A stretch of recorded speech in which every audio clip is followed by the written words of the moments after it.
आइए प्रभु प्रेमियों, आपका स्वागत, वंदन, अभिनंदन। आज की ये दिव्य कथा श्री महारास प्रसंग और आप सभी श्रोतागण भक्तगण ये दिव्य नज़ारा देख ही रहे होंगे कि जैसे कि मैंने आपको अपनी भगवत चर्चा में बतलाया था कि कुछ दिन के पश्चात हम शरद पूर्णिमा की दिन दिव्य गोपी गीत के ऊपर कुछ भाव रखेंगे, कुछ चर्चा रखेंगे। तो प्रभु प्रेमियों, आज का ये पावन दिन शरद पूर्णिमा महोत्सव कुछ भक्तों ने कल मनाया और कुछ भक्त आज मना रहे हैं। तो देखिए, हमारे श्री बांके बिहारी लाल जी ने कल मनाया, तो कल भी हमने मनाया और आज श्री राधा रानी बरसाने में आज शरदोत्सव का आनंद ले रही हैं। तो प्रभु प्रेमियों, आज का ये शरद उत्सव हम श्री रास पंचाध्याय की कथा में आनंद लेंगे। आप सभी भक्तगण हमारे चैनल, फेसबुक चैनल के माध्यम से आप सभी जुड़ जाएं और आइए, बड़ा ही सुंदर आज का महाराज प्रसंग जिसमें हम गोता लगाएंगे और साक्षात आप देख रहे हैं कल कल करती श्री यमुना महारानी बह रही है। ये दिव्य श्री यमुना महारानी साक्षात जो हमारे ठाकुर से भी पहले आके विराजमान हुई भक्तों। माँ यमुना जब हमारे ठाकुर बालकृष्ण लाल प्रभु मथुरा में कंस के कारागार में वसुदेव और देवकी के यहाँ, देवकी के गर्भ से जब ठाकुर ने जन्म लिया तो वसुदेव जी महाराज ने उठाकर डलिया में उठाकर ठाकुर को लेकर जब गोकुल की ओर चलने लगे तो रास्ते में यमुना नदी ने उनके चरण वंदन करने का अभिप्राय किया। तो भक्तों, ये वही यमुना है जो ठाकुर से पहले आकर विराजमान हो गई और श्रीधाम वृंदावन में कल कल करके बह रही है। तो प्रभु प्रेमियों, आइए, आज यमुना किनारे के निकट ये दिव्य आप जो आनंद ले रहे हैं, दर्शन कर रहे हैं माँ यमुना के, और इसी यमुना के मध्य बैठकर आज हम इस कलकल करती पतित पावनी श्री यमुना मैया के समकक्ष बैठकर आज दिव्य महाराज प्रसंग का आनंद लेंगे। प्रभु प्रेमियों, आइए बड़े भाव से महाराज की कथा में प्रवेश करें। उससे पूर्व कुछ चर्चाएं। देखिए, महाराज की लीला बड़ी दिव्य लीला है। इस लीला में प्रवेश करने के लिए कुछ बातों का विशेषकर ध्यान देना चाहिए। प्रभु प्रेमियों, आइए महाराज की लीला में हम प्रवेश करें। उससे पूर्व बड़े प्रेम से आज का आनंद लेते हुए मंगलाचरण करते हैं और जयकारा के पश्चात हमारी सर्वेश्वरी प्राणाधार ब्रज की अधिष्ठात्री देवी हमारी श्री सर्वेश्वरी श्री राधा रानी का गुणगान करेंगे। और प्रभु प्रेमियों, तब जाकर हम कुछ बातों का स्मरण करेंगे, पश्चात महाराज की लीला में प्रवेश करेंगे। आइए प्रभु प्रेमियों, बड़े भाव से आज की कथा में प्रवेश करते हैं।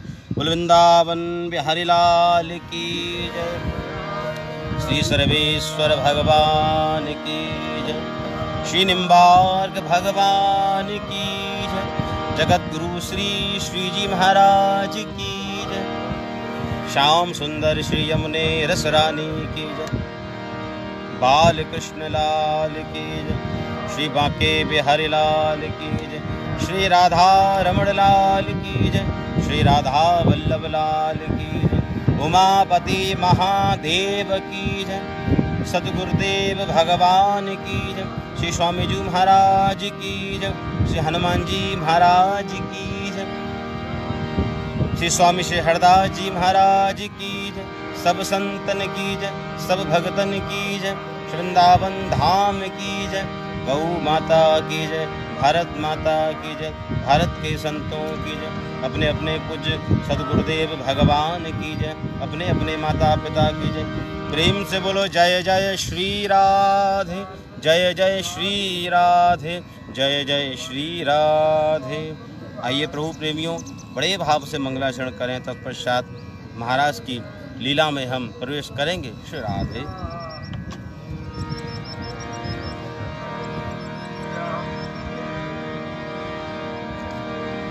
वक्रतुंड महाकाय सूर्यकोटि समप्रभ निर्विघ्नं कुरु मे कार्येषु सर्वदा यं प्रभजन्तमनुपेतमपेतकृत्यं द्वैपायनो विरह कातरया जुहाव पुत्रेति तन्मयतया तरभो विनेदुस्तं सर्वभूत हृदयं मुनिमानतोऽस्मि नारायणं नमस्कृत्य नरं चैव नरोत्तमं देवीं सरस्वतीं व्यासं ततो जयमुदीरये। भक्ति भक्ति भगवंत गुरु चतुर नाम बपुए इनके पद वंदन किए नाशत विघ्न वंशी विभूषित करान्नवनीरदाभा पीतांबरा दरुण बिंब फलाधरोष्टा पूर्णेन्दु सुंदर मुखा अरविंद नेत्रा कृष्णात् परं किमपि तत्त्वमहं न जाने। श्री राधे मेरी स्वामिनी और मैं राधे तेरो दास जन्म जन्म मुह दीजियो श्री वृंदावन को वास। सब द्वारन तू छोड़ के मैं आयो तेरे द्वार हे वृषभानु की लाडली नक मेरी ओर निहार। चारहु वेद बखान करे अरु संत मुनीन गुनी मन मानी यमुना यम दूतन टारत हैं भव टारत हैं श्री राधिका।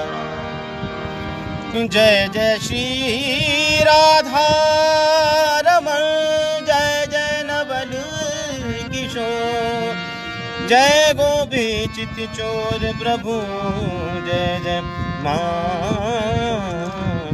चोर जय गोपी चित चोर प्रभु जय जय माखन चोर जय गोपी चित चोर प्रभु मेरो जय जय माखन चोर। बोलो श्री राधा रमण लाल की जय शिवा की प्यारे लाल की श्री राधा सर्वेश्वर भगवान की जय। आइए प्रभु प्रेमियों इस रास की लीला में प्रवेश करें। उससे पहले अपने इस मानव शरीर को इतना परिपक्व करना है हमको कि हम रास में प्रवेश कर सकें। आपको पता होगा प्रभु प्रेमियों कि रास में भगवान शिव शंकर भोलेनाथ का भी प्रवेश नहीं हुआ। जब हमारे शिव शंकर भोलेनाथ रास में प्रवेश करने लगे तो सखियों ने उनको रोक दिया और कहा कि भोले बाबा आपका प्रवेश नहीं है रास में। बोले क्यों? बोले कि यहाँ केवल और केवल नारी ही प्रवेश कर सकती है। स्त्री के रूप में आपको, सखियों के रूप में आपको ये भेष धारण करना पड़ेगा, तत्पश्चात आप रास में प्रवेश कर पाएंगे। तो प्रभु प्रेमियों हमारे भोलेनाथ शिव शंकर महादेव ने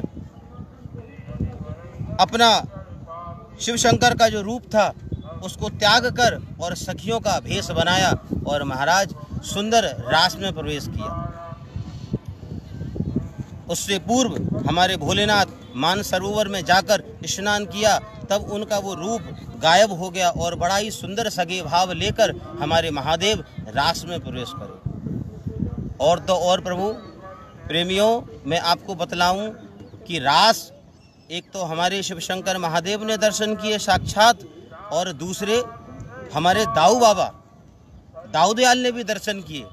ये कथा आपको नहीं पता होगी, लेकिन मैं आपको बतलाऊं कि जब दाऊ दादा बोले कि आज मेरो कन्हैया महाराज करेगो तो मैं भी दर्शन करूँगा, तो बाल बोले कि दाऊ दादा आप तो देखो ठाकुर से बड़े हो, हमारे लाला से बड़े हो, यदि आप ये लीला का दर्शन करेंगे तो सखियां सब घूंघट में आ जाएंगी और ठाकुर को भी शर्म आएगी, तो कैसे आप दर्शन कर पाओगे?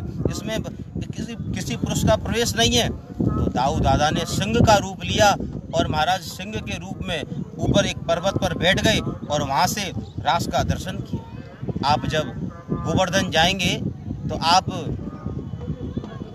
हमारे गोवर्धन पर्वत पर दाऊ दादा का दर्शन करेंगे। जहाँ पे दाऊ दादा का दर्शन होता है वहाँ पे खीर का प्रसाद लगता है, भोग लगता है। प्रभु प्रेमियों, जब उस श्रृंगार का आप ठीक से दर्शन करेंगे तो आपको उसमें दर्शन होंगे कि दाऊ दादा का सिंह रूप है। तो दाऊ दादा ने भी रास के दर्शन किए प्रभु प्रेमियों, और बड़ा ही रास का सुंदर महात्म है, सुंदर लीला है, बड़ा ही दिव्य। और रास क्या है? श्रीमद् भागवत के 10वें स्कंद में, श्रीमद् भागवत के 10वें स्कंद में जो गीत गाया है उसका नाम है गोपी गीत। गोपी क्या है? रास का है प्रभु प्रेमियों। आइए हम उसमें प्रवेश करें। तत्पश्चात उससे पूर्व हम 2 मिनट के लिए बड़े ही प्रेम से हमारी सर्वेश्वरी श्री राधा रानी का गुणगान करते हैं। तत्पश्चात रास की लीला में प्रवेश करेंगे। उससे पूर्व प्रभु प्रेमियों, आप मेरे इस फेसबुक चैनल के माध्यम से जुड़ जाएं और शीघ्रता से आज का ये शरदोत्सव हमारे साथ प्रेम से मनाएं प्रभु प्रेमियों। आइए प्रेम से बोल वृंदावन बिहारी लाल की जय। श्री राधे।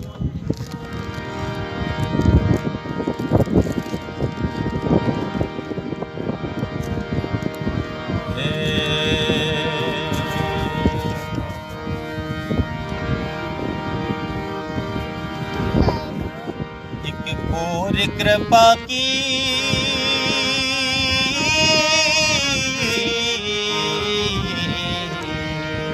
देखिए, रास में प्रवेश करने से पूर्व श्री राधा रानी का अनुसरण करना, उनकी वंदना करना बहुत अनिवार्य है। श्री राधा रानी की कृपा जिस ब्रजवासी पर हो, जिस भक्त पर, जिस संत पर हो गई, उस पर फिर भैया ठाकुर की अति कृपा हो जाएगी। प्रेम से मेरे संग आएंगे।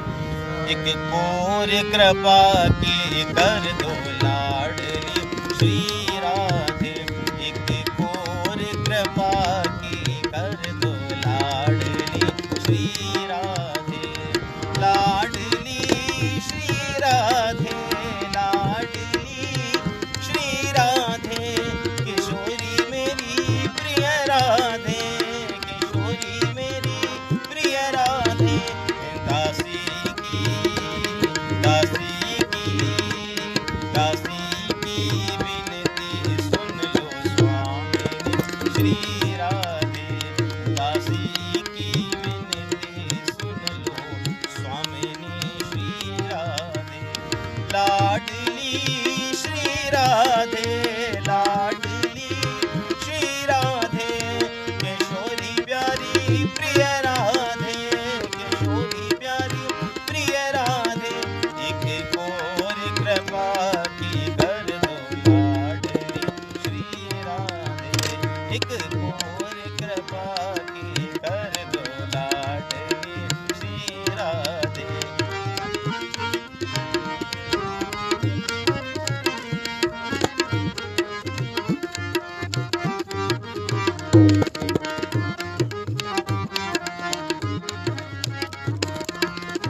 राधा राधा सदा ही रटूं, मैं तो राधा राधा सदा ही रटूं, मैं तो राधा राधा सदा ही रटूं, कभी द्वारे से लाडली के ना हटूं, कभी द्वारे से लाडली के ना हटूं, मेरे शीश हो मेरे शीश, मेरे शीश कमल बगदर दो लाडली श्री राधे, मेरे शीश कमल बगदर दो लाडली श्री राधे, स्वामिनी श्री राधे, स्वामिनी श्री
मेरी राधे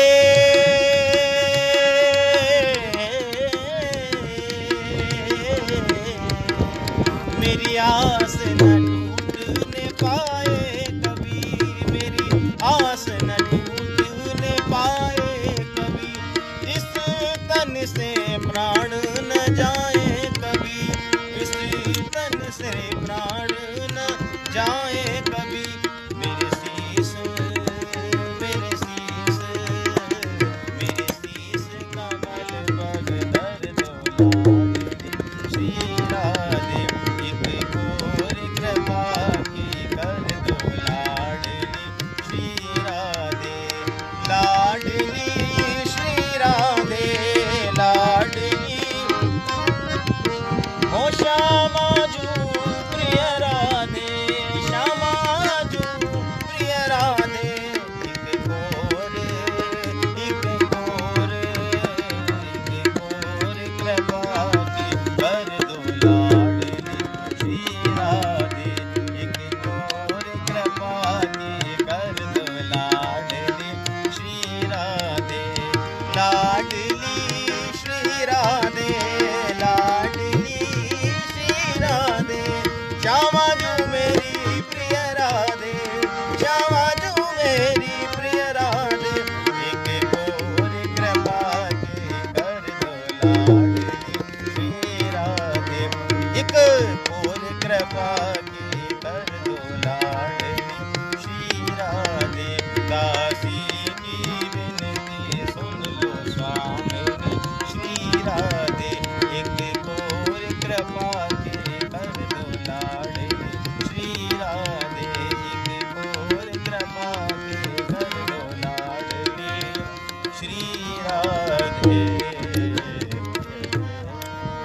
बोल वृंदावन बिहारी लाल की जय, श्री राधा रानी सरकार की। देखिए प्रभु प्रेमियों, कितना सुंदर ये दृश्य आप दर्शन कर पा रहे हैं।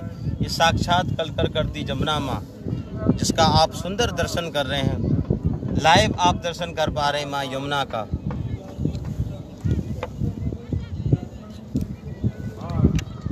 जिसका आप दर्शन कर रहे हैं, कलकल करती माँ यमुना, इसका सुंदर दर्शन ये साक्षात यमुना नदी।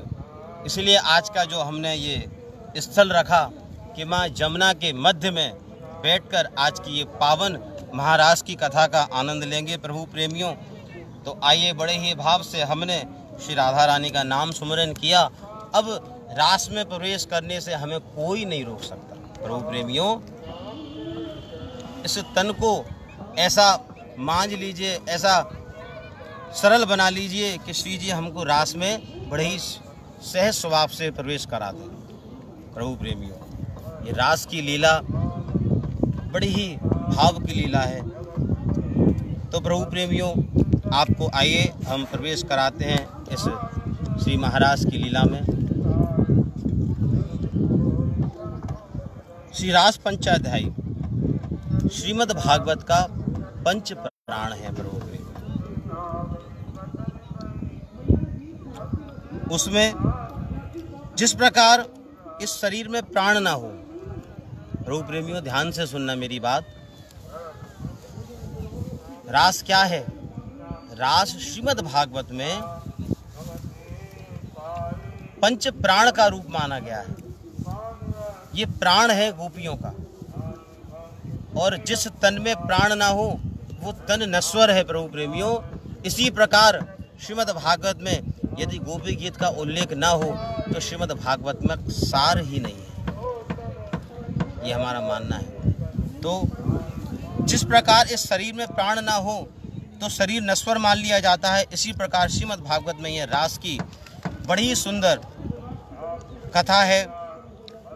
श्रीमद् भागवत में भी बिना रास की कथा मानो कि जैसे बहुत सुंदर हमने एक बागीचा लगाया प्रभु प्रेमियों, जैसे कि हमने बहुत सुंदर एक बागीचा लगाया और उस बागीचा में जो है खूब सारे हमने वृक्ष पेड़ पौधे लगाए, और उन पेड़ पौधों में यदि पुष्प ना हो फल ना आए तो वो बागीचा व्यर्थ है। हमने इतनी मेहनत करी महाराज, इधर आम का वृक्ष लगाया, इधर अमरूद का वृक्ष लगाया, इधर कन्नेर का लगाया, इधर गुलाब का लगाया, इधर गेंदे का लगाया, अनेकानेक फलों के वृक्ष लगाए हमने प्रभु प्रेमियों। और उन वृक्षों पर यदि पुष्प ना आए, उन पर फल ना आए तो बागीचा व्यर्थ है, किसी कर का बागीचा नहीं रहा प्रभु प्रेमियों। तो जिस प्रकार वो बागीचा किसी काम का नहीं है, उसी प्रकार जब तक कथा में रस ना हो तो श्रवण में आनंद नहीं आता, और जहाँ रस नहीं प्रभु प्रेमियों वहाँ रास नहीं है। रसो वैस, जहाँ रस है वहीं रास है प्रभु प्रेमियों। रस की कथा ही रास की कथा है। तो जैसे इस तन में प्राण ना हो तो ये तन नश्वर है, उसी प्रकार श्रीमद् भागवत में यदि रास की कथा नहीं है तो श्रीमद् भागवत में प्राण ही नहीं है। श्रीमद् भागवत में रास पंचाध्याय की कथा को प्राण की कथा कही गई है प्रभु प्रेमियों। पंच प्राण है रास में।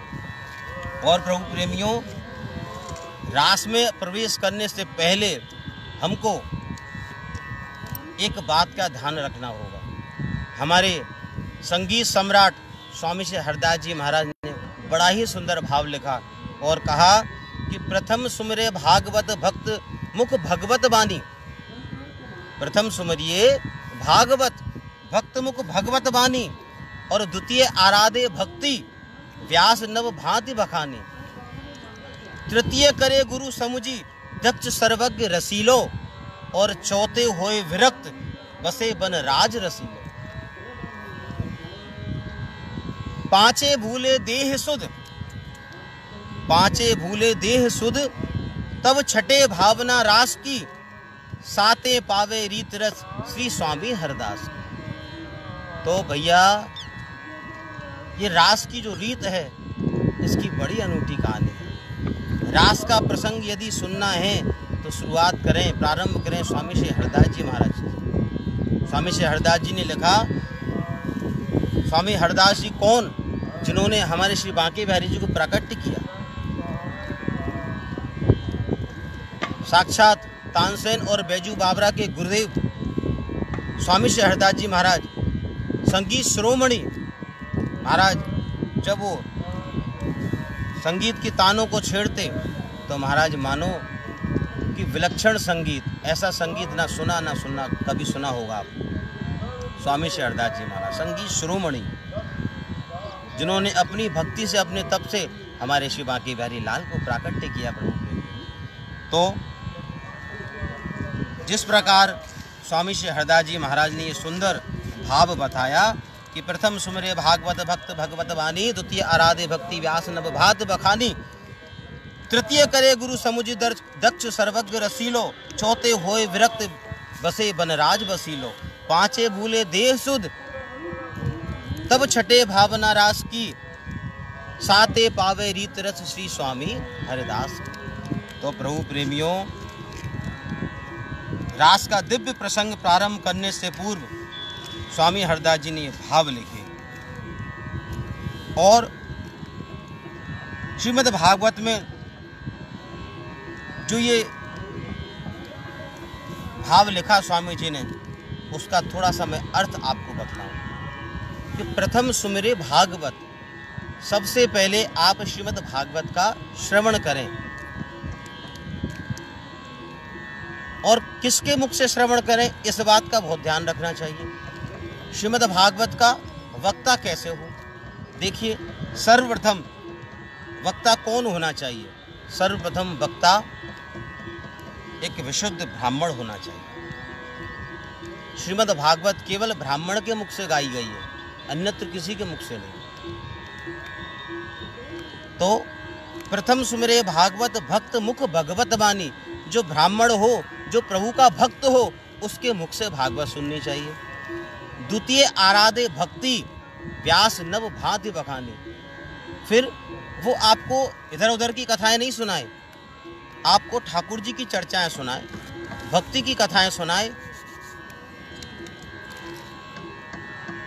और तृतीय करे गुरु समुझी। उसने गुरुदेव की शरण ली हो, गुरु बनाए हो, गुरु दीक्षा ली हो। हमारे जीवन में गुरु का बड़ा ही महत्व है। गुरु कौन?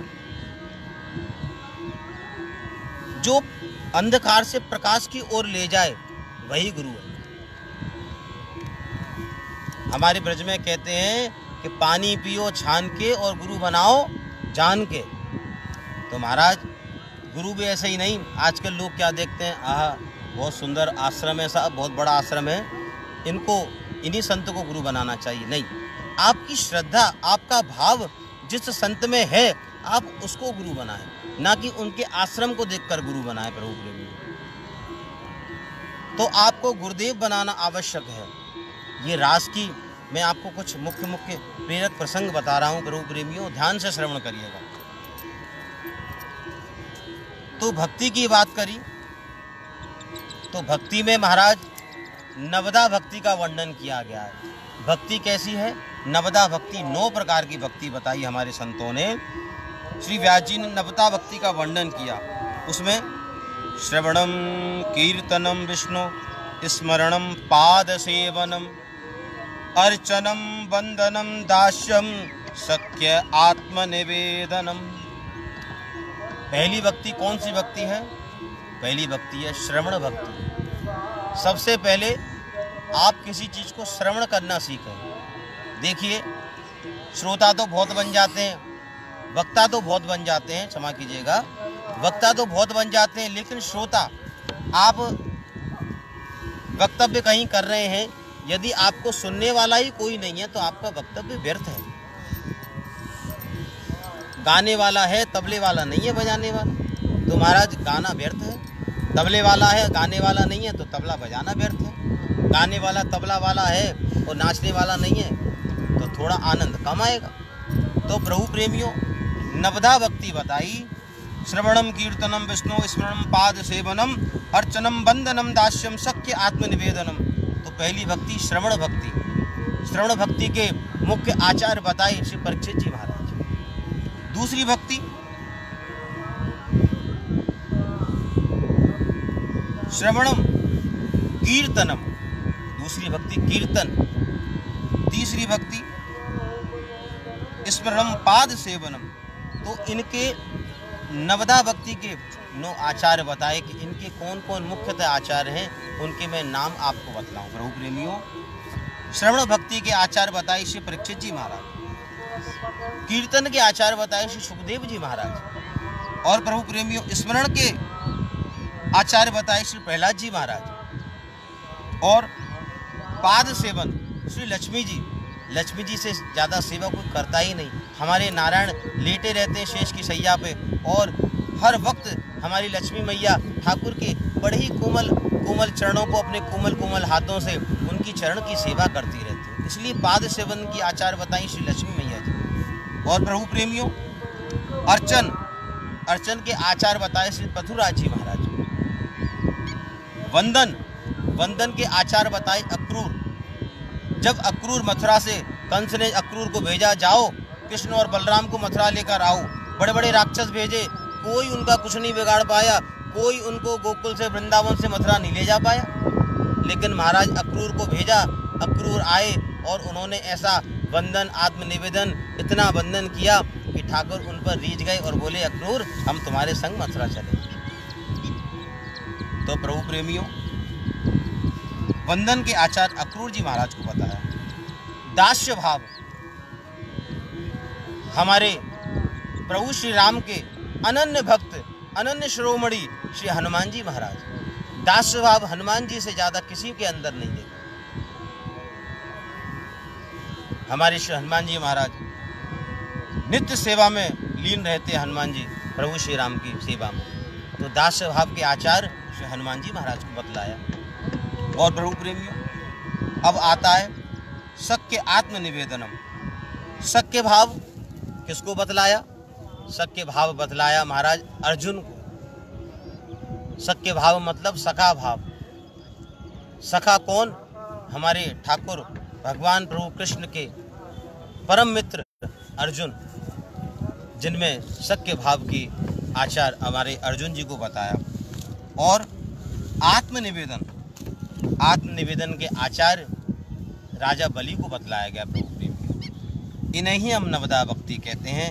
जो 9 आचार्य हमने आपको बताए, इन नवदा भक्तियों के आचार्य यही हैं कि श्रवण के श्री परीक्षित जी महाराज, कीर्तन के श्री सुखदेव जी महाराज, स्मरण के प्रहलाद जी महाराज और पाद सेवन की श्री लक्ष्मी मैया, अर्चन के पृथुराज, बंदन के अक्रूर एवं दास्य के हनुमान जी महाराज, सख्य के अर्जुन और आत्मनिवेदन के बलिदेव, बलि राजा को बतलाया गया।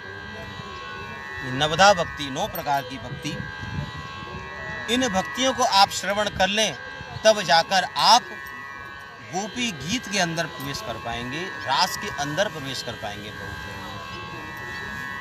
तो प्रभु प्रेमियों, बड़ी सुंदर कथा कि रास क्या है, गोपी क्या है और गोपी गीत क्या है।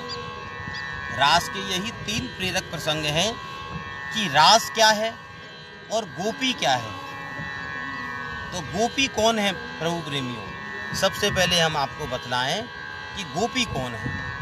गोपी श्रीमद् भागवत महापुराण में 10वें स्कंद में, श्रीमद् भागवत महापुराण के 10वें स्कंद में गोपियों ने जो भगवान श्री कृष्ण के विरह में जो गीत गाया वो है गोपी गीत। मैंने आपको बताया ना कि गोपी गीत क्या है। तो गोपी गीत जो 10वें स्कंद में हमारे ठाकुर के विरह में जो गोपियों ने एक गीत गाया उसका नाम पड़ा गोपी गीत। और प्रभु प्रेमियों, गोपी कौन है? गोपी गीत मैंने आपको बतलाया। अब गोपी कौन है? तो गोपी का अर्थ क्या है? तो प्रभु प्रेमियों, गोपी, गो का अर्थ है इंद्री, हमारी जो मन की इंद्री होती हैं, तो गो का अर्थ है इंद्रियां, और पी का अर्थ क्या है कि इंद्रियों को पी जाना। हमारे मन में कोई आकांक्षा हुई कि आहा, आज तो साहब बड़ी क्षुधा लग रही है, आज चलिए आज कुछ बढ़िया पकवान मिल जाए तो पकवान को खा लें। तो प्रभु प्रेमियों, हम गए बढ़िया किसी मिष्ठान की दुकान पे, आहा भाई ये राजभोग जरा बतलाओ, क्या इसका स्वाद कैसा है? बढ़िया राजभोग खाया महाराज, बढ़िया समोसा पाया महाराज, बढ़िया बढ़िया मिठाई पाई। क्यों? क्योंकि हमारी इंद्रियों पे संयम नहीं है। आप यदि अस्वस्थ हैं तो आपको वैद्यराज ने परहेज बताया, यदि आप परहेज न करेंगे तो आप स्वस्थ कैसे होंगे?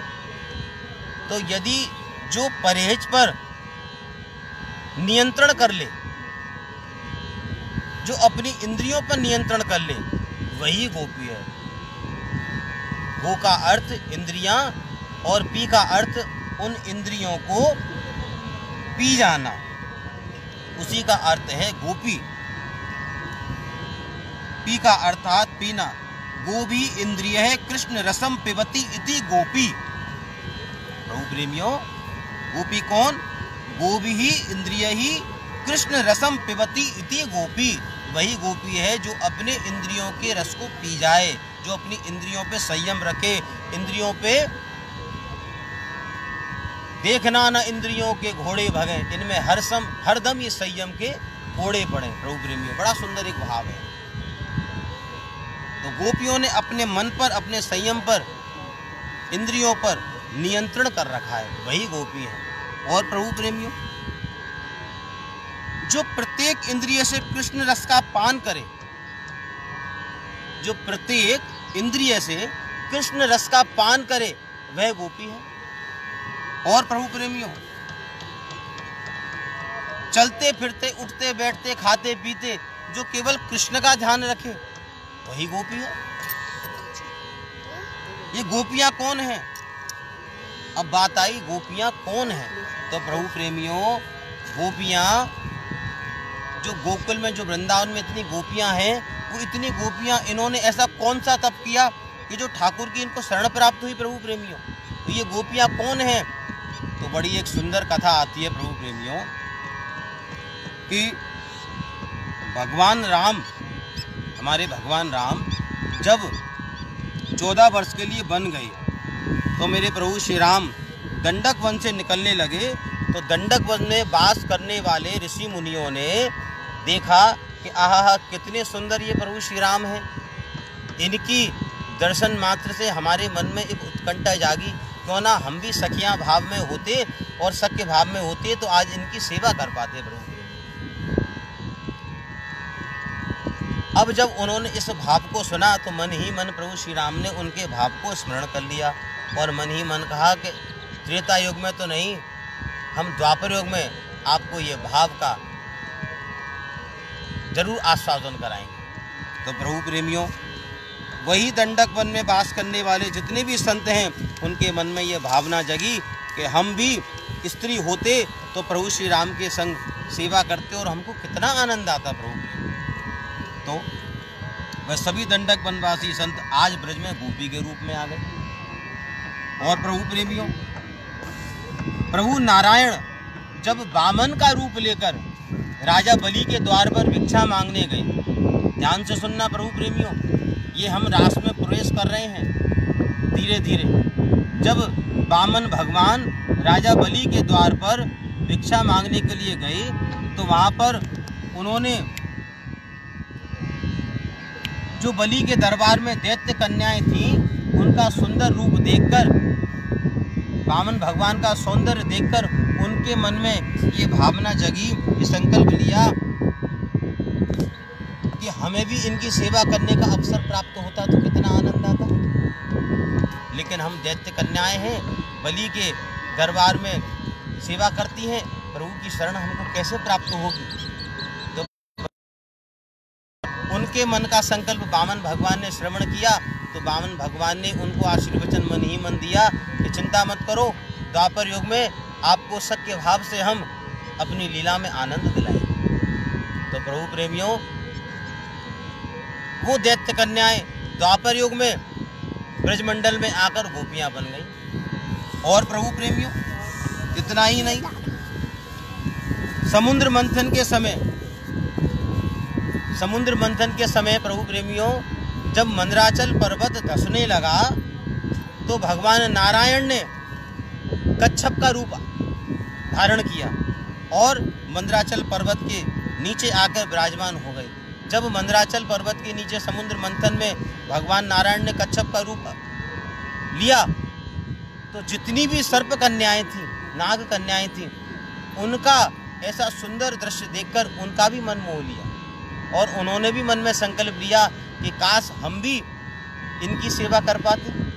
तो ठाकुर जी ने उनके मन का संकल्प श्रवण किया और वहीं मन ही मन संकल्प किया, आशीर्वाद दिया कि द्वापर युग में हम तुमको भी अपने सख्य भाव में अपनी सेवा का अवसर प्रदान करें। ऐसा सुंदर भाव, ऐसी दिव्य कथा रास की प्रभु प्रेमियों, तब जाकर इतनी गोपियां श्री धाम वृंदावन में, गोकुल में, पूरे ब्रज 84 कोस में ये गोपियां द्वापर युग में इनका जन्म हुआ, इनका प्राकट्य हुआ। और आज ये सारी गोपियां श्री धाम वृंदावन में ठाकुर के समीप जाने वाली हैं। किस लिए प्रभु प्रेमियों? आज है शरद पूर्णिमा, शरदो फुल्ल मल्लिका। तो प्रभु प्रेमियों, सभी गोपियां ब्रजमंडल में, जितने 84 कोस ब्रजमंडल में ये गोपियां रहती हैं, आज सब गोपियां रास करने के लिए ठाकुर के समीप जाने वाली हैं। उससे पूर्व हमारी सखियां, जितनी दैत्य कन्याएं थी, सबने संकल्प लिया कि हम गोपी बने और ठाकुर की सेवा करें। सबको ठाकुर ने मन ही मन आशीर्वचन दिया कि सब द्वापर युग में हमारी सेवा करेंगे, हमारे संग रास विहार करेंगे। हमारे ठाकुर बड़े करुणामयी, बड़े प्रेममय हैं प्रभु प्रेमी। एक बार प्रेम से बोले राधे राधे। और प्रभु प्रेमियों, गोपी भाव की जागृति और किस किस में हुई, जरा ध्यान से सुनिएगा। इतना ही नहीं, हमारे जो 4 वेद हैं, हमारे जो 4 वेद हैं बंधुओं, ऋग्वेद, यजुर्वेद, सामवेद एवं अथर्ववेद, ये 4 वेद हैं। इन चारों वेदों में 3 कांड हैं। इन चारों वेदों के 3 कांड हैं। एक ज्ञान कांड, दूसरा उपासना कांड और तीसरा कर्म कांड। 4 वेद कौन कौन से? ऋग्वेद, यजुर्वेद, सामवेद और अथर्ववेद। इनके 3 कांड हैं चारों में से, ज्ञान कांड, उपासना कांड और कर्म कांड। और प्रभु प्रेमियों, 80,000 मंत्र हैं कर्मकांड के, ध्यान से सुनना। 80,000 मंत्र हैं कर्मकांड के और 16,000 मंत्र हैं उपासना कांड के। तो महाराज, प्रभु के समीप चले जाने का नाम उपासना है। प्रभु के समीप चले जाना ही उपासना है। ठाकुर की भक्ति करना ही उपासना है प्रभु के लिए। 80,000 जो कर्मकांड के मंत्र हैं वे सभी ब्रजमंडल में गोपी बनकर आए, तभी तो इतनी गोपियां हो गई। 80,000 जो मंत्र हैं वो भी गोपी बनकर ब्रजमंडल में आ गई। और इन गोपियों के अलग अलग विभाग हैं। इन गोपियों के अलग अलग विभाग हैं, जरा ध्यान से सुनिएगा। वो कौन कौन से विभाग हैं? नंबर 1 श्रुति रूपा, नंबर 2 मुनि रूपा, नंबर 3 साधना सिद्धा, नंबर 4 स्वयं सिद्धा, नंबर 5 दैत्य कन्या, नंबर 6 मत्स्य कन्या।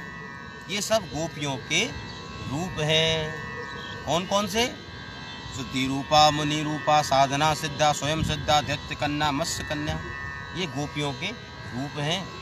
और आज शरद पूर्णिमा की रात्रि है। मेरे कन्हैया यमुना किनारे कल कल बहती पावनी, ये पतित पावनी श्री यमुना महारानी, जिनका आप दर्शन कर रहे हैं, ये पतित पावनी यमुना मैया, इनका जो आप दर्शन कर रहे हैं, बड़ा ही दिव्य दर्शन है यमुना मैया का।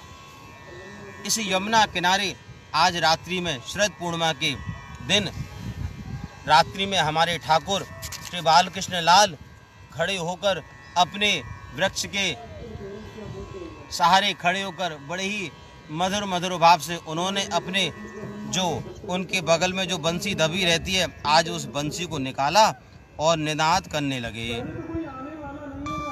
और प्रभु प्रेमियों, ठाकुर जी ने जैसे ही उस बंसी का निनाद किया, दिव्य बंसी ठाकुर जी ने अपने अधरों पर लगाई और उस दिव्य बंसी का निनाद करने लगे। बड़ी सुंदर धुन बजाई। आप प्रभु प्रेमियों थोड़ी देर के लिए इस बंसी का निनाद करें, श्रवण करें, वंदन करें, अर्चन करें।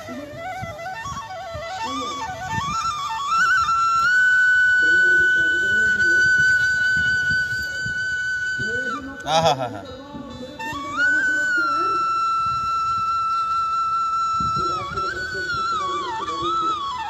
ऐसी मधुर बंसी हमारे ठाकुर की। प्रभु प्रेमियों, जैसे ही ठाकुर ने अपने अधरों पर ये मुरली लगाई, एक एक सखियों के कान में वो मुरली पहुंची।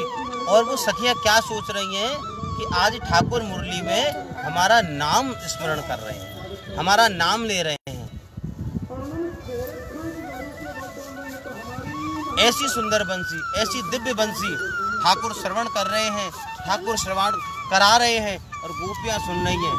ऐसी दिव्य बंसी, आहा हा, जिसको सुनकर सखियां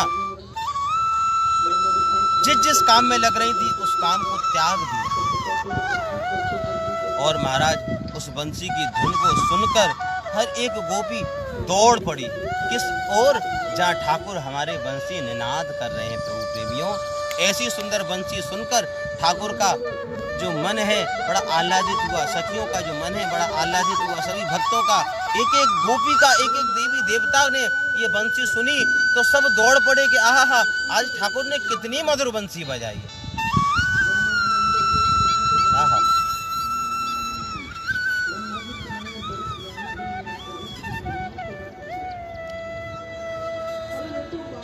84 कोस के ब्रजमंडल में रहने वाली जितनी गोपी हैं, उन सब गोपी, उन सब ब्रजांगनाओं को ऐसा लगता है कि मानो श्री कृष्ण मुरली में हमारा ही नाम पुकार रहे हैं। और जो गोपी जिस कार्य में व्यस्त थी, प्रभु प्रेमियों, उसी कार्य को बीच में छोड़कर चली गई। बड़ा सुंदर श्लोक कहा कबीराज ने, हमारे सुखदेव मुनि ने।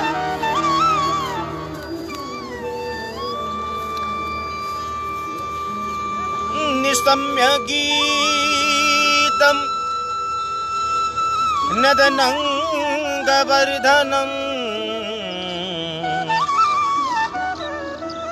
ब्रजस्त्रिय कृष्ण गृहीत मानसा। आजग्मुरन्योन्यमलक्षितोद्यम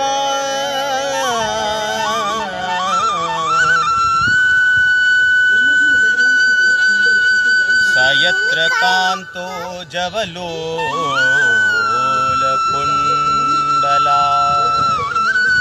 जो गोपी जिस कार्य को कर रही थी उसी कार्य को वहीं छोड़कर दौड़ पड़ी। लाखों गोपियों का ऐसा लगा कि मानो ये तो मेरा नाम ले रहे हैं।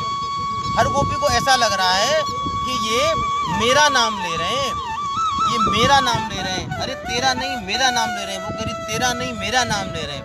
मानो हर गोपी को लगा कि आज ठाकुर बंसी में मेरा ही नाम पुकार रहे हैं, और हर गोपी अपने घर से दौड़ पड़ी।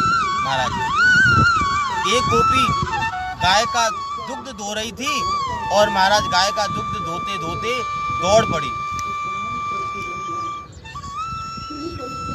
गाय को छोड़ा, बछड़े को छोड़ा और दौड़ गई। महाराज, बछड़ा ने गाय का सारा दूध पी लिया, गोपी को भान नहीं और वो दौड़ पड़ी।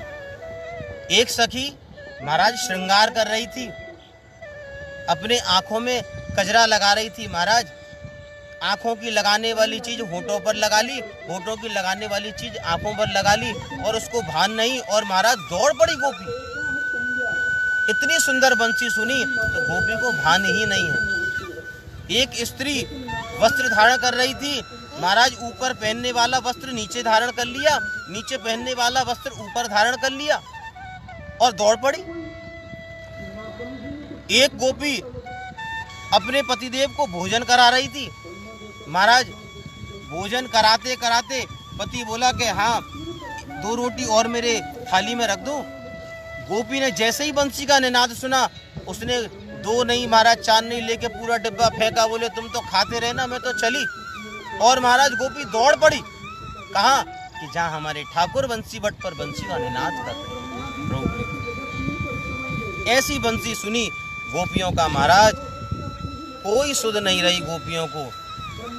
एक गोपी अपने बच्चे को पलना में झुला रही थी।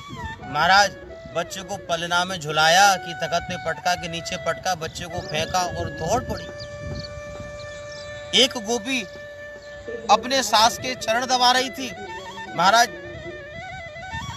जैसे ही बंसी की धुन कान में गई, महाराज सास को छोड़कर और दौड़ पड़ी। ऐसी मधुर बंसी ठाकुर ने आज बजाई है कि महाराज पूछो मत। आज सखियां सुध बुध खो गई और जाकर सब ठाकुर के सामने पहुंच गई।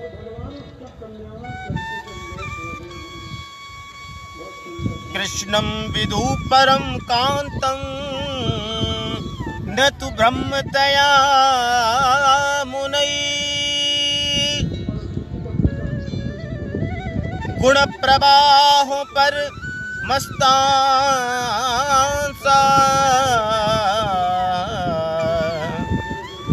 गुण ध्यान कथम। इन गोपियां का जो कृष्ण के प्रति जो अनुराग है, ये जो अनुरक्ति है प्रभु प्रेमियों, महाराज ये अनुरक्ति प्रेम की तो नहीं, ये तो कांत भाव से मानती हैं ठाकुर, कांत भाव से बचती हैं प्रभु प्रेमी, उन्हें प्रियतम मानती हैं।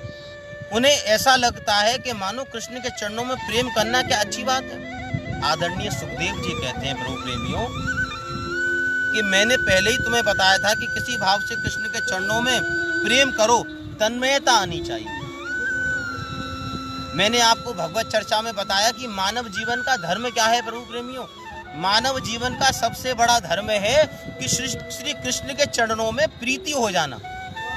आपको ठाकुर ने मानव का अभिनय दिया, मानव का जन्म दिया प्रभु प्रेमियों, तो आपका हृदय, आपकी मति श्री कृष्ण के चरणों में लग जाए। मानव जीवन का सबसे परम धर्म यही उद्देश्य है।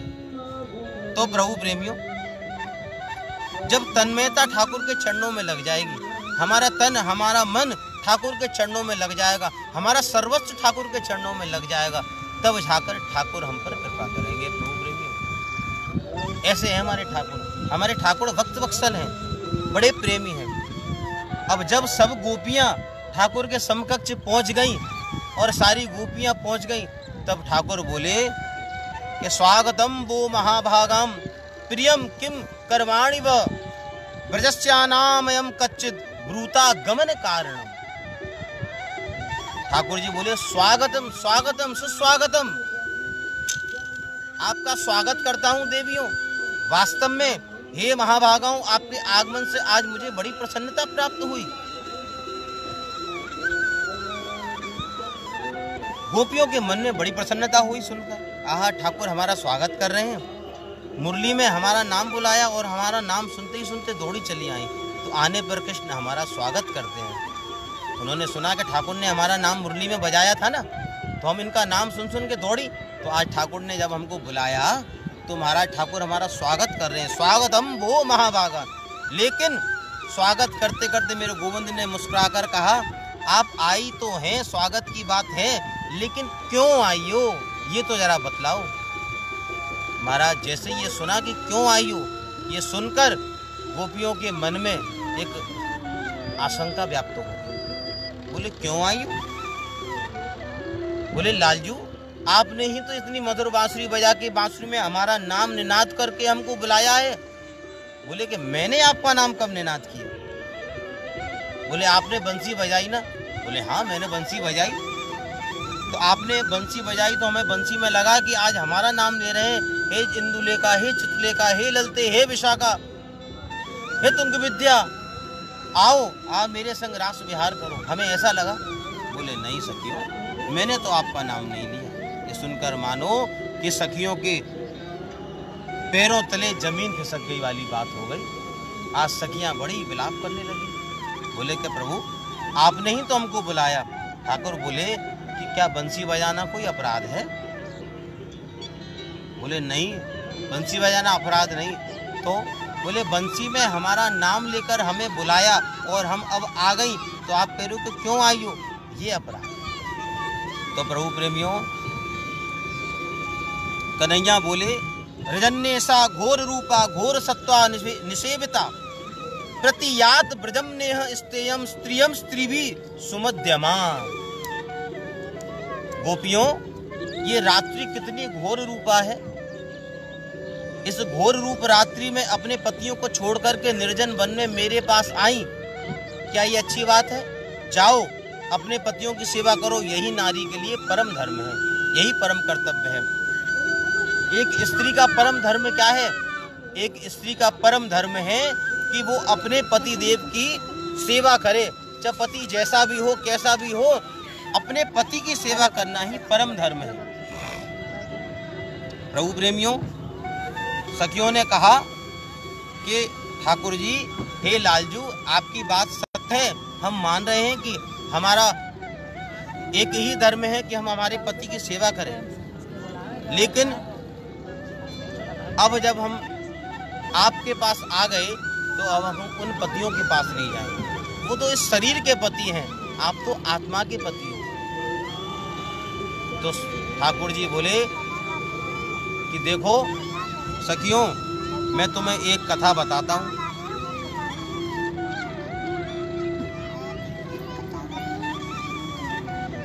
ये सुंदर यमुना का किनारा, ये सुंदर वन है, देख लिया ना आपने। ये राकेश की जो चंद्र किरणें आपके ऊपर आ रही हैं, आपने देख लिए। आपको पता है कि इस वन में बड़े बड़े हिंसक जानवर भी रहते हैं। यदि किसी जानवर ने आपको पकड़ लिया तो बोले महाराज अब हमको तन की सुध नहीं, अब जानवर आए, चाहे सिंह आए, चाहे व्याघ्र आए, चाहे कोई आए, अब तो हम आपकी शरण में आ गए, अब आपकी शरण लेंगे, आपकी शरण में आ गए।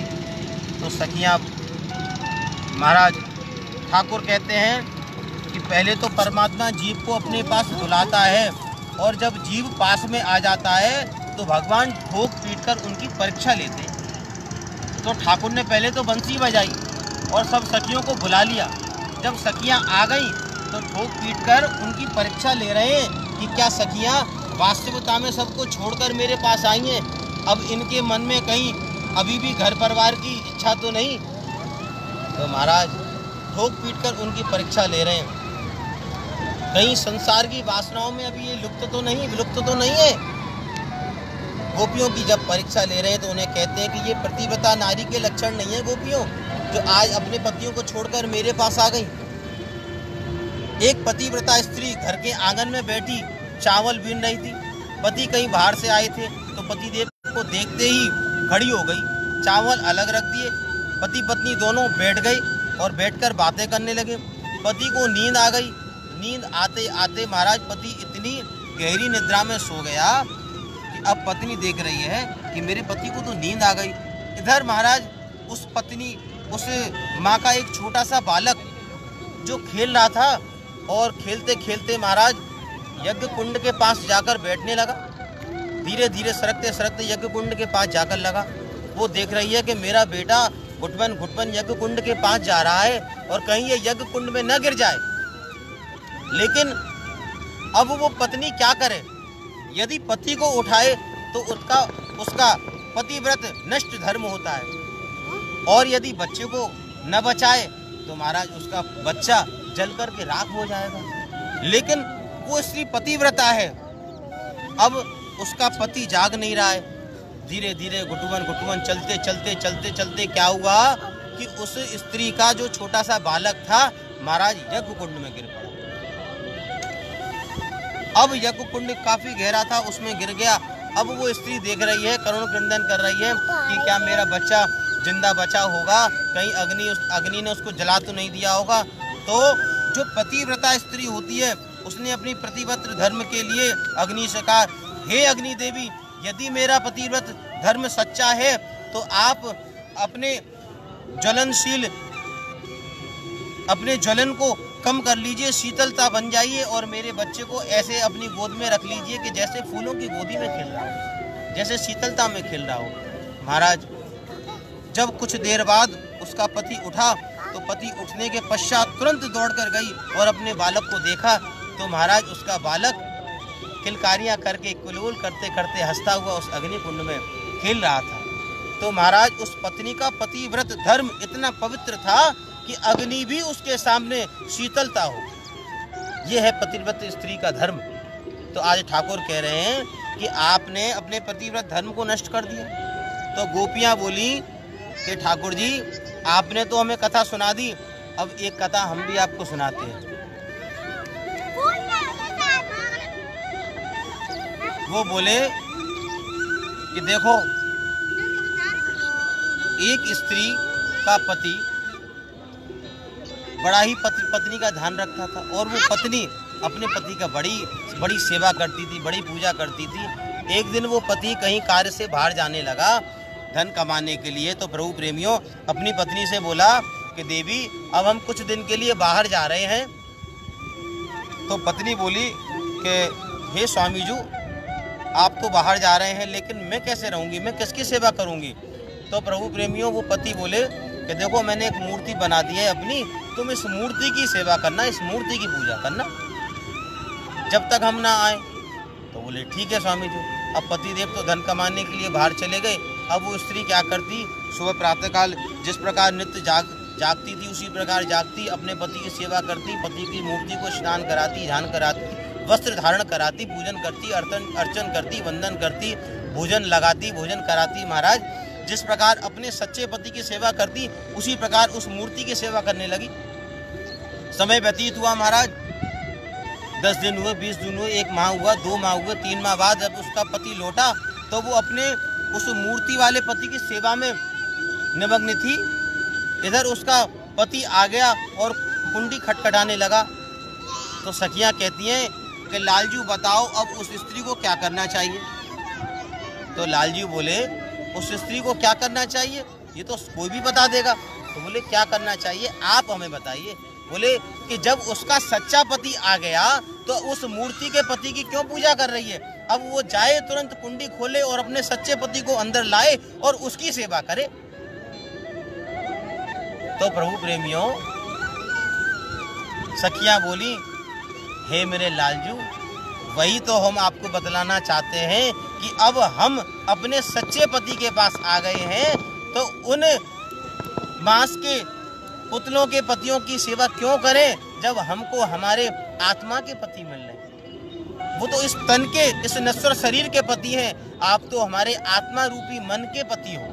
अब हम उन पतियों को, मूर्ति रूप पतियों को छोड़कर सच्चे पति के पास आ गए। अब आप ही हमारे सच्चे पति हैं, आप ही हमारे सच्चे इष्ट हैं, हम आपकी दासियां हैं। अब आप हमको स्वीकारो या न स्वीकारो, ये आपका मन है। अब हम तो सब त्याग कर, सब छोड़कर प्रभु आपकी शरण में आ गए। ठाकुर बड़े प्रसन्न हुए। तो ठाकुर बोले कि हाँ गोपियों, अब तुम परिपक्व हो गई, अब तुम रास में प्रवेश कर सकती हो गोपियों। तो प्रभु प्रेमियों, बड़ा सुंदर रास का वर्णन जैसा आपने सुना, वो सारी सखियां रास में ठाकुर के सामने एकत्रित हो गईं। मीराबाई कहती हैं कि ऐसे वर को क्या बने जो जन्मे और मर जाए, बरिए वर गोपाल को जो चुड़लो अमर हो जाए। ऐसे वर को क्या बने, ऐसे नश्वर शरीर के व्यक्ति से क्या विवाह करें जो जन्मे और मर जाए। अरे आप तो उससे प्रेम करो जो आत्माराम है, जो हमारे ठाकुर हैं। ठाकुर को कांत भाव से भजें। देखो ब्रज में सबने ठाकुर को अलग अलग भाव से भजा। जैसे कि ग्वालों ने मित्रता के भाव से, सख्य भाव से भजा, सखियों ने कांत भाव से भजा, बूढ़ी बूढ़ी जो सखियां थी उन्होंने पुत्र भाव से ठाकुर को भजा, जो बड़े बड़े जो बूढ़े ग्वाला थे उन्होंने पुत्र भाव से भजा। तो महाराज जब ठाकुर एक लीला आई, जब ठाकुर ब्रज से मथुरा गए कंस के पास, तो जो कंस के जब वहाँ पे जब मल्ल युद्ध होने लगा, तो महाराज जो सखियां बैठी थी ठाकुर को सखा भाव से देखने लगी, कांत भाव से देखने लगी, ग्वाल सखा भाव से देखने लगे, जो बड़े बूढ़े से पुत्र भाव से देखने लगे, कंस को काल भाव से देखने, कंस को ठाकुर काल रूप में दिख रहे हैं कि मेरा काल साक्षात आ गए। और प्रभु प्रेमियों, जो वहाँ पे बड़े बड़े जो योद्धाएं थे उनको ठाकुर में एक मल्ल योद्धा का भाव दिखने लगा कि हाँ ये कोई है तगड़ा, ऐसे आज हम दो हाथ करेंगे। तो जिसका जैसा मन था उसमें ठाकुर को वही रूप दिखने लगा। और ये सार्थकता है, कोई भक्त किसी ठाकुर की तन मन धन से सेवा करता है तो उस भक्त में उस ठाकुर का रूप आ जाता है। कोई पुजारी सच्चे मन से हनुमान जी महाराज की सेवा करता है। महाराज नित्य प्रातःकाल जगकर ठाकुर जी की श्री गुरु चरण सरोज रज निजमन मुकुर सुधार वरन रघुबर विमल जसु जोदा एक पल चार, रोज नित्य हनुमान चालीसा का पाठ करता है, हनुमान जी की बंदन अर्चन सेवा करता है, रोज सिंदूर से उनकी सेवा करता है और रोज उनका पाठ करता है, तो एक ना एक दिन उसकी सेवा से हनुमान जी प्रसन्न हो जाते हैं, उसके चेहरे पर हनुमान जी का रूप आ जाता है। कोई हमारी श्री राधा रानी को भजता है, नित्य बरसाने नित्य सेवा कुंज की सोनी सेवा करता है, नित्य स्वामी जी की सेवा करता है, राधा रानी की सेवा करता है, उनमें किशोरी जी का भाव आ जाता है। कोई हमारे लाडली लाल सी बांके बिहारी जी को ध्याता है, कोई राधा रमन लाल को ध्याता है, कोई राधा वल्लभ लाल को ध्याता है, सच्चे मन से जो परिपक्व मन से उनको ध्याता है, उनमें उनका भाव आ जाता है। प्रभु प्रेमियों, जिस ठाकुर को भजोगे उसका भाव आपके अंदर आ जाएगा।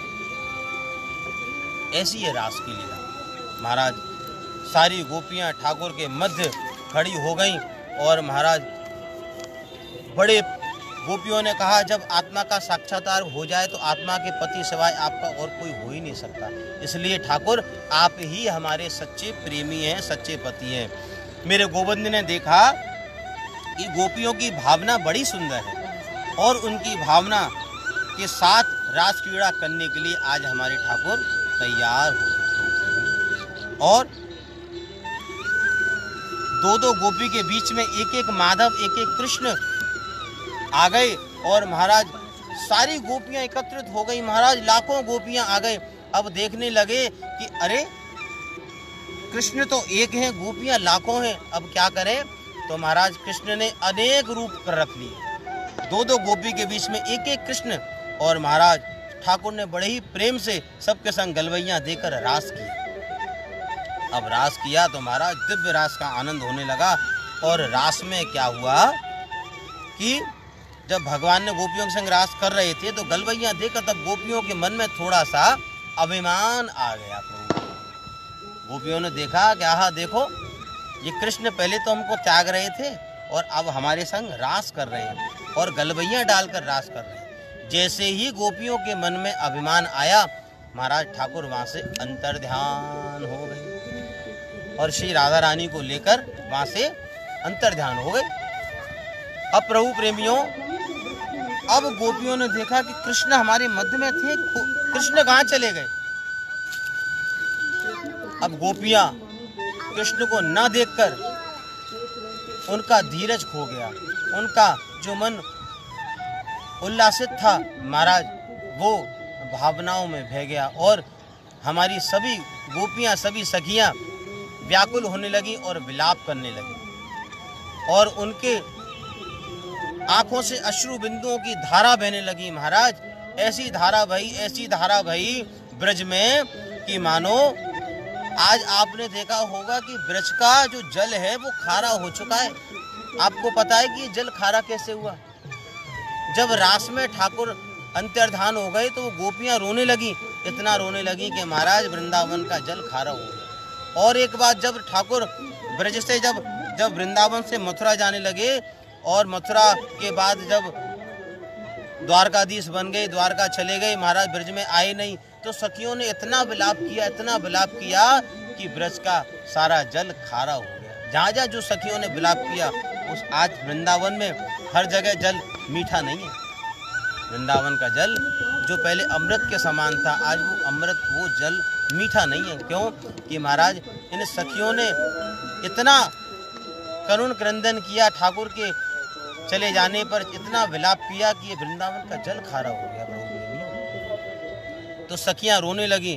अब सखियां क्या कह रही हैं, सखियों में जो अभिमान आ गया, गुमान आ गया, उनका अभिमान देखकर ठाकुर वहां से अंतर्धान हो गए और सभी सखियां रोने लगी। अब रोते रोते पूछ रही हैं, सभी से पूछ रही हैं, क्या पूछ रही हैं, बड़ा सुंदर भाव मेरे संग आप गाएंगे। ठाकुर ने विलाप किया और विलाप करते करते गोपियां सभी कहने लगी। सबसे पहले गोपियां पीपल के पास गईं और बोली, हे पीपल बरगद तुम बोलो, मेरे श्याम गए तो कहाँ गए। हे तुलसी माता तुम बोलो, मेरे श्याम गए तो कहाँ गए। हे भूमि माता तुम बोलो, मेरे श्याम गए तो कहाँ गए। हे पीपल बरगद तुम बोलो, मेरे श्याम गए तो कहाँ गए। हे यमुना रानी तुम बोलो, मेरे श्याम गए तो कहाँ गए। महाराज सब सखियां व्याकुल हो गईं और पीपल से पूछ रही हैं कि हे पीपल, तुमको तो सब पूजते हैं, तुमको तो पता होगी कि श्याम कहाँ गए हैं। अब पीपल ने भी कोई जवाब नहीं दिया। महाराज बरगद से जाकर पूछा कि बरगद, तुमको तो सब पूछते हैं, तुम ही बता दो कि हमारे श्याम सुंदर कहाँ चले गए। महाराज उसने भी कोई जवाब नहीं दिया। जाकर तुलसी माता से पूछने लगे कि हे तुलसी माता, तुम तो बड़ी प्रिय हो हमारे ठाकुर की, तुम ही बता दो कि हमारे श्याम कहाँ हैं। महाराज तुलसी माता ने भी कोई जवाब नहीं दिया और इस भूमि से पूछने लगे कि हे भूमि माता, तुम ही बता दो, तुम्हारे ऊपर ही तो चलकर हमारे श्याम गए होंगे, तुम ही बता दो कि हमारे श्याम कहाँ गए हैं। महाराज इस भूमि ने भी कोई जवाब नहीं दिया। जब सखियों को किसी से भी जवाब नहीं मिला तो महाराज सब सखियां व्याकुल होकर रोने लगी। इतना रोई कि ठाकुर के विरह में व्याकुल हो गई।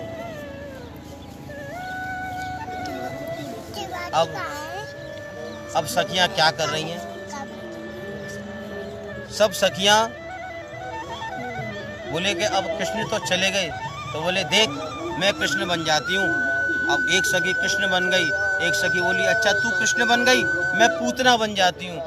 अब महाराज एक सखी ने पूतना की छाती पे हाथ रखा और एक प्रहार किया, बोले हाँ मैंने पूतना का वध कर दिया, मैंने पूतना का वध कर दिया।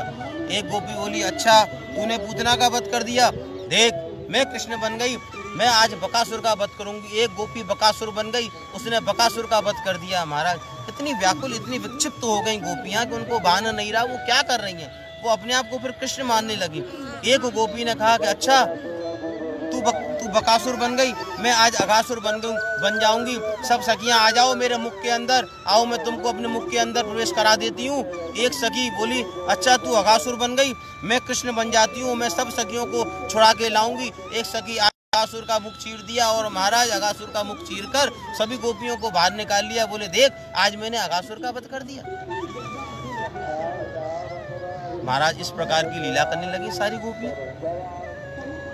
अब इधर श्री राधा रानी को जब ठाकुर ले जाने लगे तो इधर श्री जी बोली कि हे ठाकुर आज मेरे चरणों में थोड़ा सा दर्द हो रहा है, तो मुझे आप अपने कंधे पर बिठा लो। तो ठाकुर जी बोले अच्छा।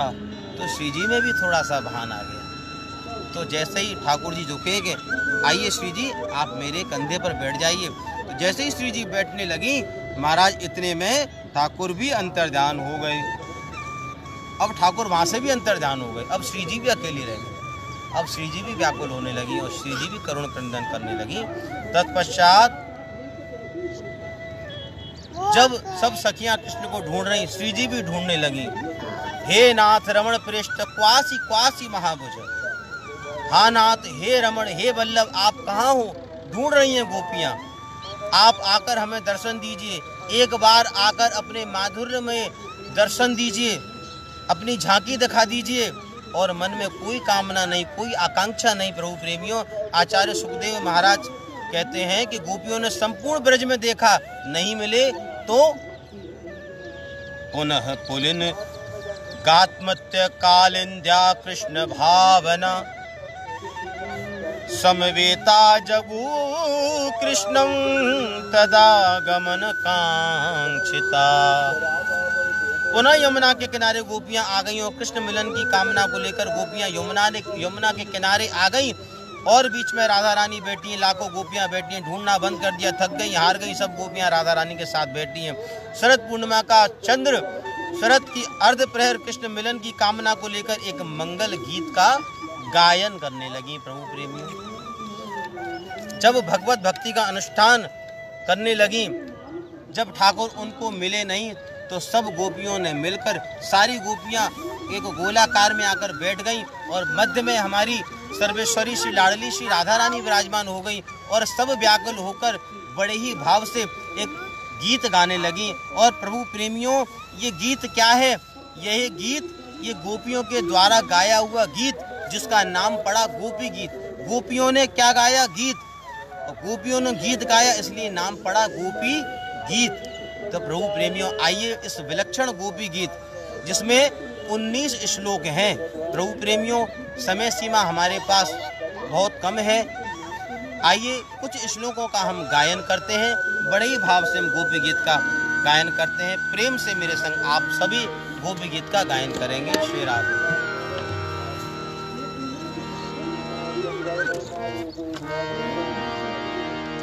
जयति तेधिकं जन्मना ब्रज श्रयत इंदिरा शाश्वतत्रहि दयितद्रेष्यता दीक्षुतावका स्तैधृता सब स्वां विचिन्वते शरदुदासये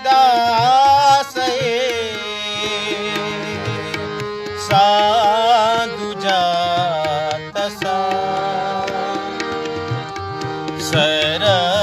सरसिजोदरा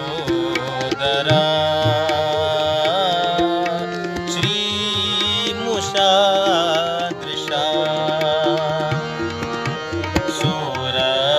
सुरतनाथ ते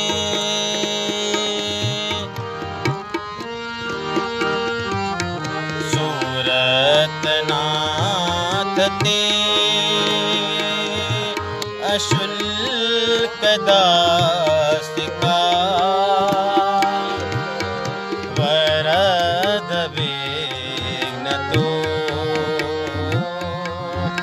नेह किं वध विष जलापया विश्वतो भया द्रशवते वयं रक्षितामः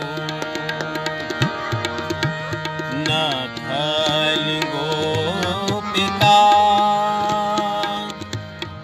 नंदनो भवान् अखिल देहिना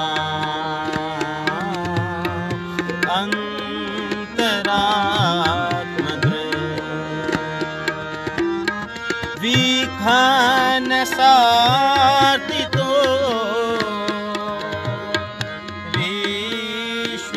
विश्वगोप्तये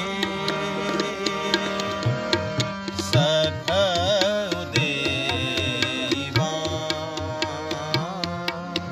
सांत्वता कुले वीरचिता भयं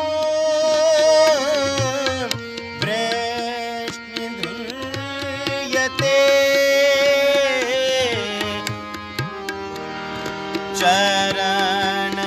चरणमीषा संस्रते भया करसरोरुहं कान्तकामदं शिरसि देहिना श्रीकरग्रहं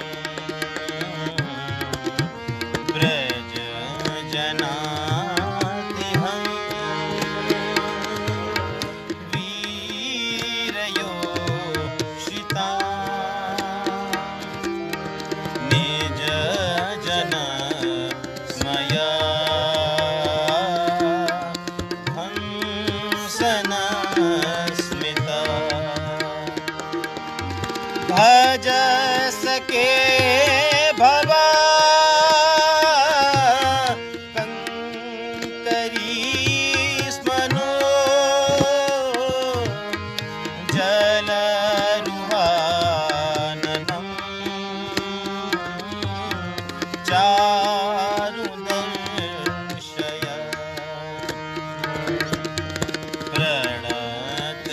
प्रणतदेहिना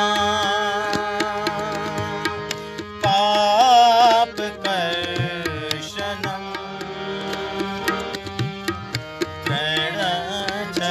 प्रणचरानुगं श्रीनिकेतनं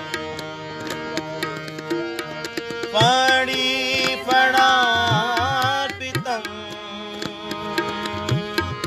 ते पदाम्बुजं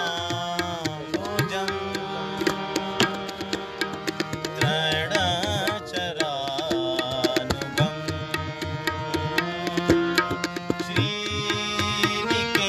श्रीनिकेतनं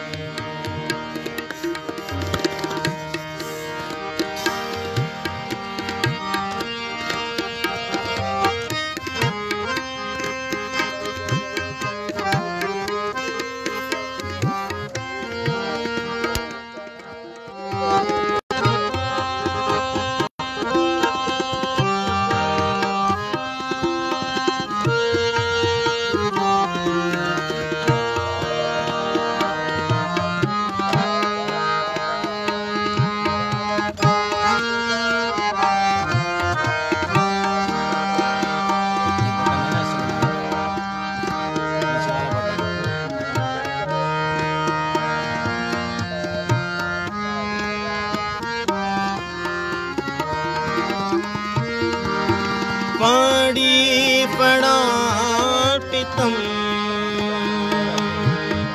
ते पदाम्बुजं क्रयणुकुचे सुना क्रन्दिरचयं मधुरया गिरा वल्गुवाक्यया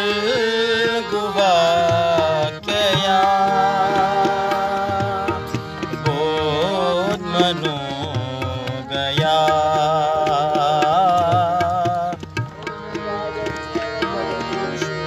बोधमनो गया ओस करे क्षणा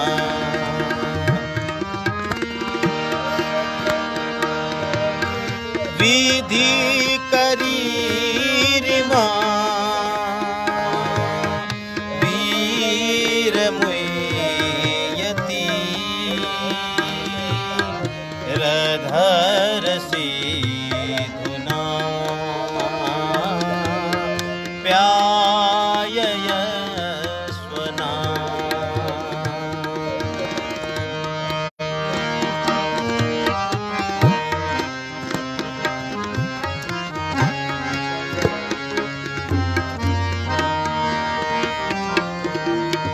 तब कथामृतं तप्त जीवनम् कथामृतं तप्त जीवनम् कवि विरीडितं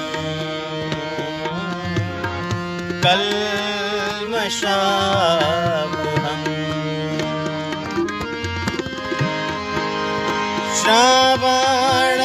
श्रावणमङ्गलं श्रीमदाततं भुवि गृह्णन्ति ते भूरिदा जना भुवि गृह्णन्ति ते भूरिदा जना भुवि गृह्णन्ति ते भूरिदा जना।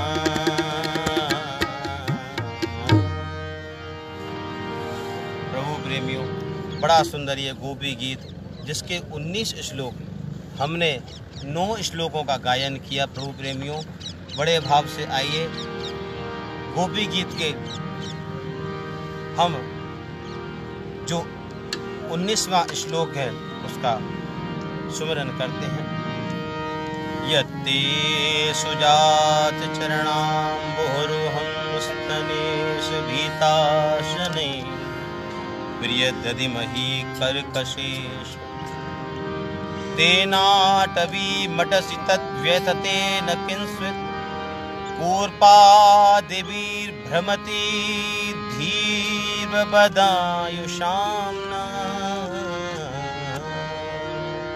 तो प्रभु प्रेमियों, जब सब सखी हमारी सखियां व्याकुल होने लगी तो उन्होंने बड़े ही प्रेम से ये गीत गाया, जिसका नाम गोपी गीत पड़ा। गोपियों ने गीत गाया इसलिए नाम पड़ा गोपी गीत। तो प्रभु प्रेमियों, ये गोपी गीत की जो बड़ी सुंदर कथा प्रभु ब्रजमंडल में सभी गोपियों ने बैठकर प्रणत देहि नाम पाप कर्षणम तृण चरानुगम श्रीनिकेतनम। कैसा सुंदर भाव है। जो शरणागत हैं उनके संकट को दूर करने वाले आपके चरण हैं। पापों का चरण आकर्षण करते हैं, तृणों का चरण करने वाली जो गायें हैं उनका अनुगमन करते हैं। श्री लक्ष्मी जी का घर आपके चरण हैं, आप उन्हीं चरणों को हमारे हृदय में आसीत करते हैं। और हृदय में जितनी भी दुर्भावनाएं, संसार की कामोदीप्त भावनाएं हैं, उन सबको शांत कर दीजिए। हे गोपाल, हम केवल इसलिए नहीं रोती हैं कि आप हमें छोड़कर चले गए, एक बार क्यों चले गए, बल्कि इसलिए रोती हैं कि आपके चरण बड़े कोमल हैं। एक बार माखन चुराकर जब आप बार बार भागने लगे तो आपके पीछे पीछे दौड़ी गोपी बोली, आप मुझे देखकर धूप में दौड़ने लगे ना, आप भागे नहीं, आप आ जाएं, आप मेरे पास आएं, आप माखन खाएं। नीतम नीतम यदि नवनीत नीतम, आप भागे तो मैंने कहा अरे तुम माखन चुरा लिया, कोई बात नहीं लाला, मैं तुमसे कुछ नहीं कहूंगी, तुम आ जाओ, माखन खाओ, ये भूमि कितनी तप रही है माधव, भागो नहीं माधव, आओ मेरे पास आकर, मैं तुम्हारे चरणों में तुम्हारी तकलीफ हो जाएगी, आओ मेरे पास बैठकर मैं तुमको माखन खिलाती हूँ। आज उन्हीं सुकोमल कमलों, चरण कमलों से आप दौड़कर अंतर्ध्यान हो गए। तब कथामृतम तप्त जीवनम कवि भीड़ितम कलम शापहम श्रवण मंगलम, आप सबका मंगल करने वाले हो। श्रवण मंगलम श्रीमदातदम भूवि गृणन्ति ते भूरिदा जना, आपकी कथा जीवन को अमर बनाती है प्रभु प्रेमियों, अमरत्व प्रदान करती है, तमोगुणों को दूर करती है। ये बात हम नहीं जानते। बड़े बड़े कवियों ने गाया है कि आपकी कथा कभी कल्मशों को नष्ट करती है, आपकी ऐसी पावन कथा है। हम तो चाहते हैं कि हमारे प्राण अभी निकल जाएं, निगोड़े प्राण निकल जाएं, शरीर का अंत हो जाए, पर जब तक हृदय में आपकी कथा चल रही है, प्राण को निकलने नहीं देती, तो हम क्या करें माधव। आपका चिंतन, आपका बंधन हमारे चरणों से दूर नहीं, हमारे आत्मा से दूर नहीं होता। गोपियों की इस मनोभावना का कृष्ण दर्शन कर रहे हैं। गोपियां कहती हैं आप कहोगे तो तुमने छोड़ा क्या, पतियों को छोड़ दिया, पुत्रों को छोड़ दिया, परिवार को छोड़ दिया, तो और क्या छोड़ सकती हैं हम। आप कहें तो हम अपने प्राण भी छोड़ दें। फिर भी उनके हृदय में जो पुत्र के प्रति प्रेम रहता है, जो प्रेम करने वाले हैं तो भी प्रेम नहीं करते और नहीं करने वालों से भी प्रेम करते हैं। ऐसे व्यक्ति मेरी दृष्टि में 4 प्रकार के हैं। एक आत्माराम, दूसरे आप्तकाम, तीसरे पूर्ण काम और चौथे गुरुद्रोही। जो अपनी आत्मा में रमण करते हैं उनसे कोई प्रेम करो चाहे ना करो, उनके चक्कर में कोई नहीं पड़ता। और जिनकी कामनाएं पूर्ण हो चुकी हैं वो भी प्रेम नहीं करते। ये 2 तो हो गए अलौकिक प्राणी। प्रेम करने वाले से प्रेम करो या कृतज्ञता का द्योतक है। प्रेम करने वाले से प्रेम तो किया, प्रेम करने वालों को तकलीफ और दी, ये होता है गुरुद्रोही। गोपियां बोली तो आप हमें चौथे नंबर वाले मालूम होते हैं। बोले हमने सर्वस्व छोड़ दिया, आप हमें छोड़कर चले गए। तो जब ठाकुर ने देख लिया कि अब सखियां बिल्कुल निश्चल मन से हो गई हैं, तो महाराज ठाकुर आकर और बड़े भाव से सभी गोपियों के साथ आकर आज रास नहीं, आज महारास करते हैं। ठाकुर बड़े प्रेम से एक एक गोपी के बीच में एक एक माधव ने रूप ले लिया और महाराज बड़े प्रेम से रास होने लगा। आइए बड़े प्रेम से हम महाराज का आनंद लेते हैं, तत्पश्चात अपनी वाणी को विराम देते हैं। श्री रास रचो है, रास रचो है, जमुना किनारे महारास रचो है। हाँ रास रचो है, रास रचो है, जमुना किनारे महारास रचो है। देख लीजिए ये वही जमुना है जहाँ ठाकुर ने रास किया प्रभु प्रेमियों। ये कल कल करके पतित पावनी माँ यमुना बह रही है। इसके मध्य आप बैठकर आज के महाराज प्रसंग का श्रवण कर रहे हैं। आइए मेरे संग अपने अपने घरों में बैठकर मीठी मीठी ताली सभा करते बड़े भाव से इस रास में आनंद लीजिए, जिसमें सभी देवी देवताओं ने, ठाकुर ने, ब्रह्मा ने, इंद्र ने अवतरण लिया, सूरज ने, चांद ने, पक्षी ने, मोर ने, बंदर ने, कोयल ने, सबने अवतरण लिया, सबने रास का आनंद लिया। आप क्यों चूके? आज वही परमात्मा का वही विशेष दिन है, शरदो फुल्ल मल्लिका, शरद पूर्णिमा का पावन दिन है। आइए बड़े प्रेम से इस रास में आनंद लेते हैं। रास रचो है, रास रचो है, जमुना किनारे महारास रचो है। हाँ रास रचो है, रास रचो है, जमुना किनारे महारास रचो है। राधा नाचे कृष्ण नाचे, राधा नाचे कृष्ण नाचे, ओ राधा नाचे कृष्ण नाचे, नाचे गोपी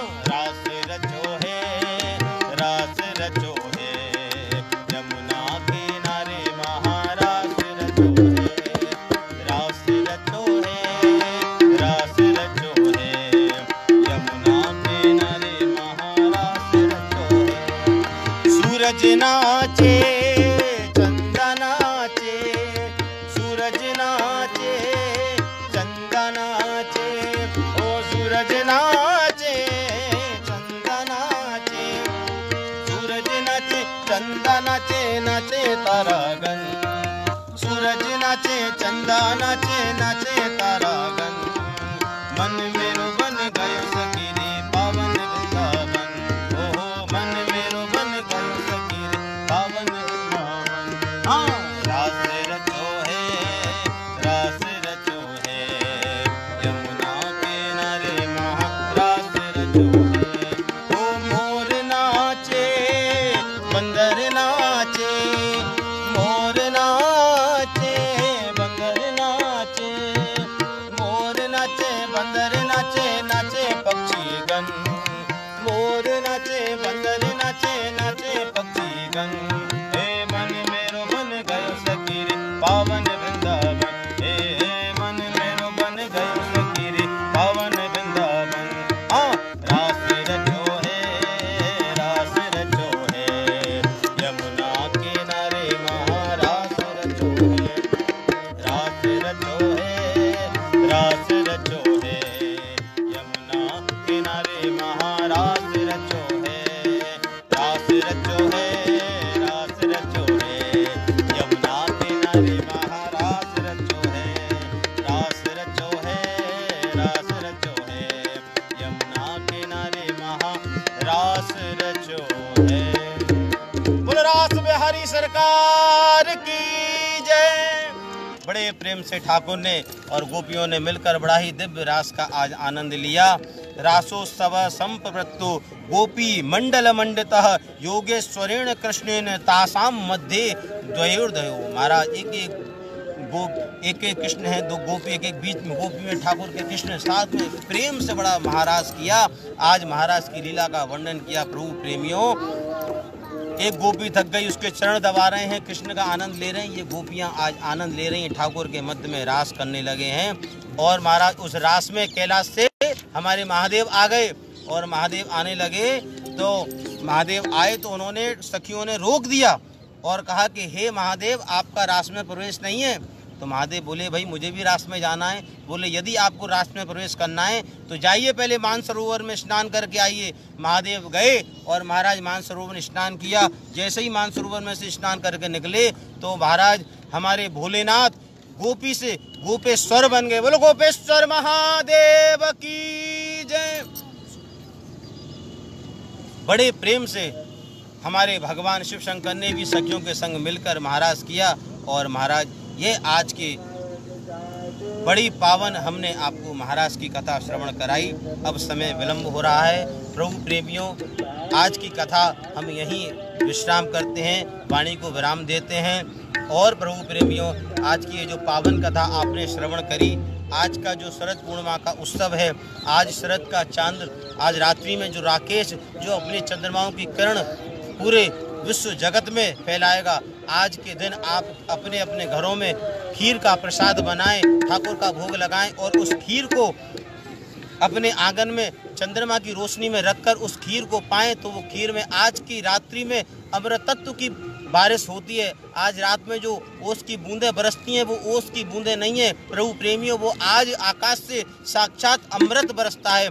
आज के दिन आप अपने अपने घरों में खीर बनाएं। यदि आपके पास चांदी की कटोरी है तो चांदी की कटोरी में रखकर और ठाकुर का भोग लगाकर और आंगन में रखकर ठाकुर का भोग लगाएं, चंद्रमा की रोशनी में रखें और उस खीर का प्रसाद आप पाएं। प्रभु प्रेमियों, आज की शरद पूर्णिमा की आपको खूब खूब बधाई, खूब खूब शुभकामनाएं।